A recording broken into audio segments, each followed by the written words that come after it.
This story about Louisiana happened in the late 90s, before Katrina and before the towers, when my Pajo Dave Robicheaux and I were splitting our time between New Orleans and New Iberia, down on the Gulf, in the heart of Dixie, where it's 72 degrees on Christmas Day. Southern Louisiana is heaven, as long as you keep one eye closed and don't dwell on the corruption that's a way of life here. Louisiana is a state of mind, more like the baths of Caracalla without the moral restraint. One of our politicians said we should put the Exxon flag on the Capitol building. I don't know one person who thought that unreasonable. Our politicians are modeled more on the leaders of Guatemala than on Thomas Jefferson. Dave Robicheaux said, "A love affair with Louisiana is like falling in love with the great whore of Babylon." I said, "Yeah, but what a party." Dave definitely did not like that remark, calling it crude and simplistic. Dave should have been a priest instead of a cop, and as a result he has made a mess of his life, and people like me have had to protect him from himself. But I don't mind. I love Dave, and I don't care who knows it.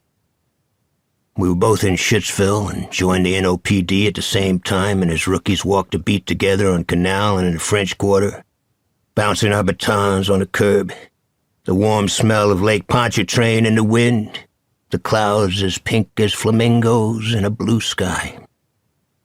By 10 o'clock p.m., we would end up at the Café du Monde, across from Jackson Square, drinking café au lait and eating a sack of beignets, never talking about Shitsville. We didn't have to. We had the same nightmares. When you come home from a war, you don't get a free pass. The same images hide in your head until you go to sleep. Here's a strip of film that gets loose behind your eyes. A column strung out on a night trail. The rain pattering on everybody's poncho and steel pot. The foliage dripping, green and dark and hot. Heat lightning racing through the clouds without sound. And somebody on point snaps a tripwire and detonates a 105 dud. The explosion is like a sliver of glass in your eardrum. Somebody is yelling his guts out on the ground, and somebody else is yelling for a corpsman. Then you hear the droning of helicopters, or the malarial buzzing of mosquitoes in your blood, or the Gatling guns rattling, or a door gunner strafing a rice paddy in a free fire zone. All these things at once, all the sounds interchangeable.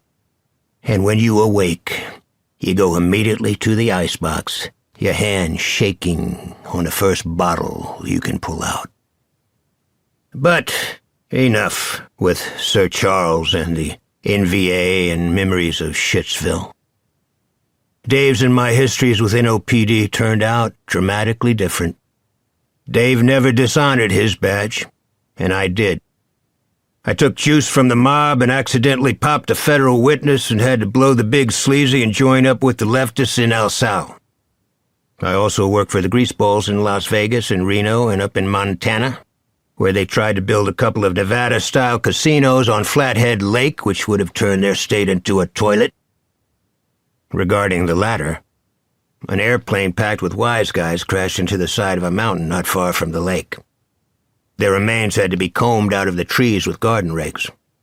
Then somebody spread a rumor there was sand in the fuel tanks.